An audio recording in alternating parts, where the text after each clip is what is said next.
just want to say that you have recorded a video where you go really deep on this, on the upcoming crash that you say is going to be fast, bloody, and unavoidable. But you also explain how people can position themselves to profit from it. Again, people can watch that video at londonreal.tv/Jim. I highly recommend everyone watch that video. It won't be available on socials. I saw you post that picture of you in that supercomputer down in Florida, and I want to ask you about AI. We can close on this one. Obviously, the whole world's been paying attention to AI, mainly because of ChatGPT. In December, it came out and really woke everybody up to it. They went from 0 to 1 million customers in, I think, 4 days, which is the fastest adoption of technology in human history that I'm aware of. Then up to 100 million customers in a month. And now they released ChatGPT 4, and now everyone's talking about when is the AGI coming, artificial general intelligence. Even an interview recently with Sam Altman asking the interviewer, is this AGI? Do you think it's AGI? We've been following this closely. I've had Ben Goertzel on, who's the Chief Science Officer of SingularityNet. He's been on the show before, talking about some of the ramifications. What do you see here, Jim? What do you see? Well, AI is exploding, it's, biggest topic in certainly technology circles, but also other circles, financial, military, business, et cetera, because if the AI lives up to its promise, then there's a whole bunch of problems in all those fields that could get solved almost overnight, medicine, et cetera. So it's exciting, a little daunting. There were three things you need. My first AI conversation was with a consultant from Arthur D. Young in like 1979. So, I mean, it's been around. They're writing from Aristotle, 2300 BC, where he was speculating about what happens when it was, basically a spinning wheel, a loom kind of thing. What happens when the loom works itself and you don't need to do it by hand? What do we do with all the leisure time? So this is Aristotle, right? Alan Turing in the 1950s, same thing. So there's a lot of writings on it. So why is it so big right now? We need three things. One, you need a theory or a vision. Kind of need to know what it is. That's what Alan Turing provided. Then you need data. Like a fast computer doesn't matter if you don't have billion pages of data. And that really kind of came along in the 90s with the World Wide Web and search engines and all the rest. So, okay, now we got the theory. Now we got the data. We got access to the data. The missing ingredient, the third thing, was processing speed. It kept getting faster, Moore's Law, but now we're there. So you can, and then self-learning, which is, okay, the computer kind of talks to itself. Like a computer produces an output, but it evaluates its own work and says, I could have done that a little bit better. So I'll change my code myself, meaning the machine, to make it better the last time. Well, now when you're into machine learning, you don't know where the machine's going. Like, you know what the output is, you know what it can do kind of, but you don't know how anymore because you're not coding it. It's off on its own. And then ultimately, do the machines take over Terminator and all that? And there are legitimate concerns. There are some safeguards. But one of the things that we've seen already is that the machines will make things up. Like there was a guy who said, he was on ChatGPT, and he said, tell me about, and the blank was himself. He put his name in. Tell me all about so-and-so. Machine took a few minutes, came back with a pretty good biography. It's like, born, et cetera. And the guy's reading it, and it said, died in 2019. It's like, I think I'm still alive. But he queried the machine. He goes back, well, what did he die of? But the machine came back with like a pretty good description of how he died and the obituary and all that. Well, it turns out this journalist who was doing this was the obituary writer for one of the top UK publications. I forget if it was the Daily Mail or whatever, but he was the obituary writer. So the machine got obituary, on the brain, so to speak. It's not a brain, but whatever. And but the machine made it up, and that was the striking part. The machine. I warned, I was with my colleagues, and we're down in Florida, University of Florida. But the picture you saw of me was with the Hypergator. The Hypergator is the third fastest non-government computer in the world. So there might be some faster ones at Los Alamos and Sandia Lab and all that. But this thing, and it turns out that the founder of Chris Malinowski of NVIDIA was an alumni of the University of Florida. I mean, I'm kind of new to the whole SEC thing and all that. I've been involved in the field, but you get down at the University of Florida. I mean, the Gator loyalty, the Gators, their alligators, their motto. Oh, sorry, their mascot. So They refer to themselves as double gators or triple gators if you have 2 degrees or whatever. Anyway, the NVIDIA founder is a gator. He's a Florida alum. He donated these things, like banks of NVIDIA, top high-end processors, faster than the ones they use in Bitcoin mining. So they built this machine, and it's unbelievable. And I was taking a tour of it with the engineer. But another thing that's going on. So these computers make things up, but beyond that, they feed on information. So we're already you mentioned information warfare, Brian, and you're right. But imagine information warfare conducted in an AI environment. So some of the bad actors, malevolent actors, are already flooding the internet with false information that the computer will hoover up and not know is false information, but will include it in its analysis. This is like planes putting out chaff to mess up radar, and stuff like that.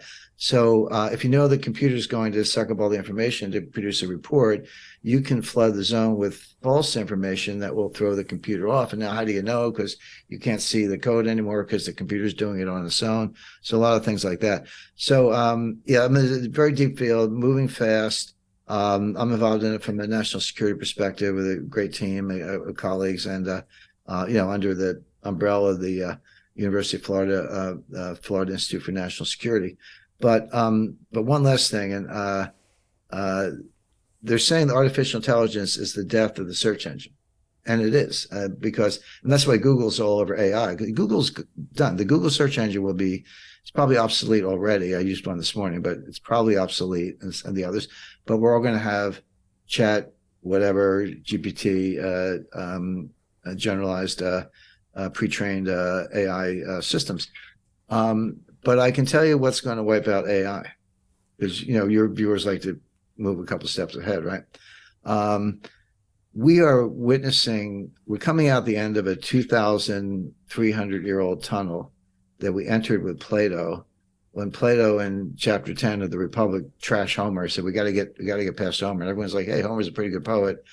Plato's a pretty good philosopher. Why is he trashing Homer? Well, the answer is Homer never wrote a thing.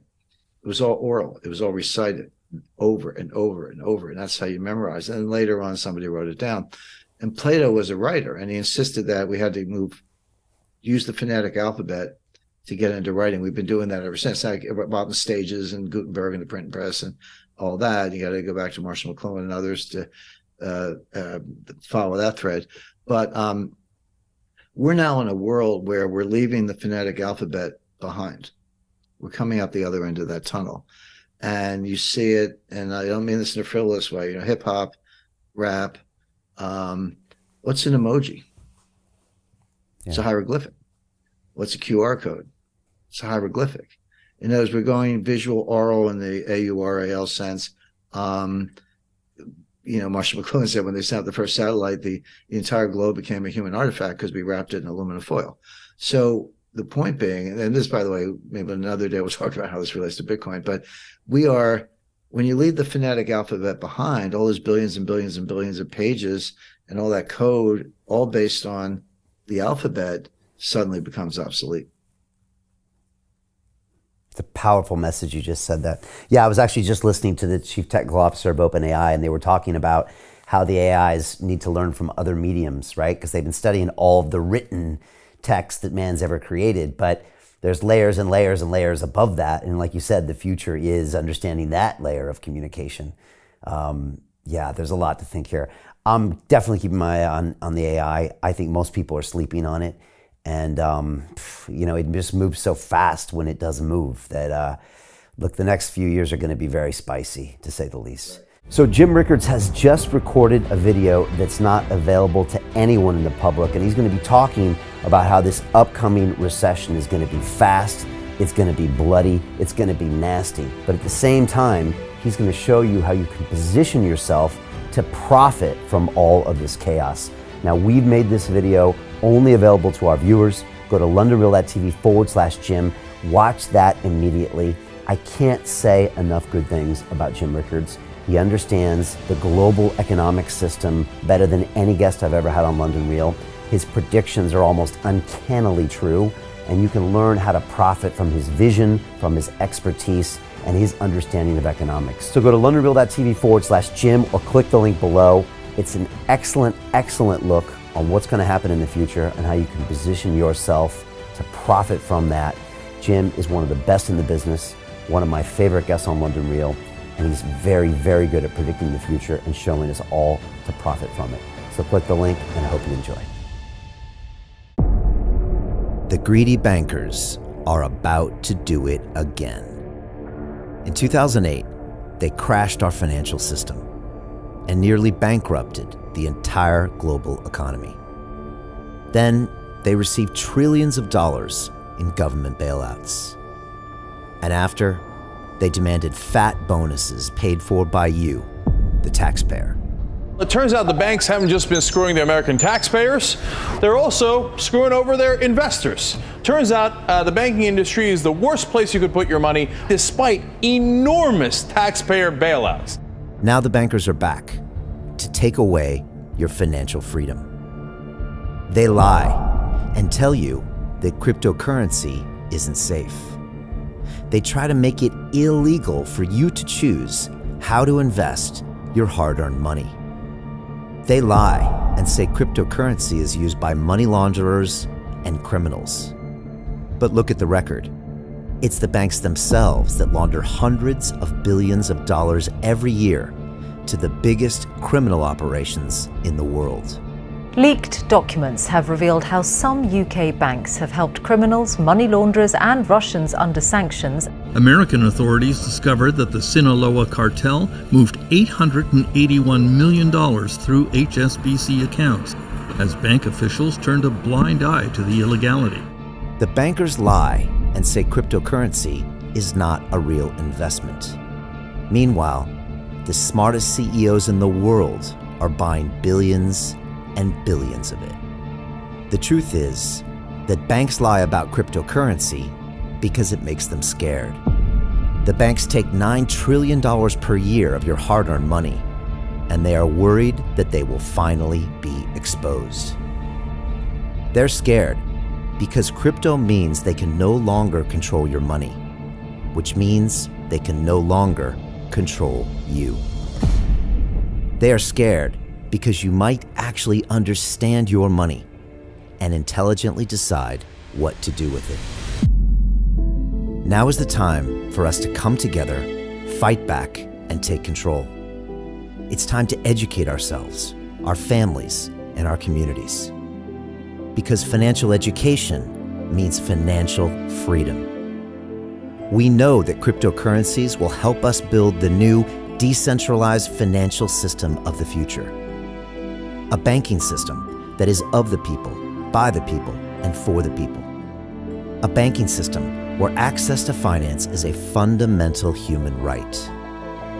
A banking system that is free and fair and welcomes all humans on this earth.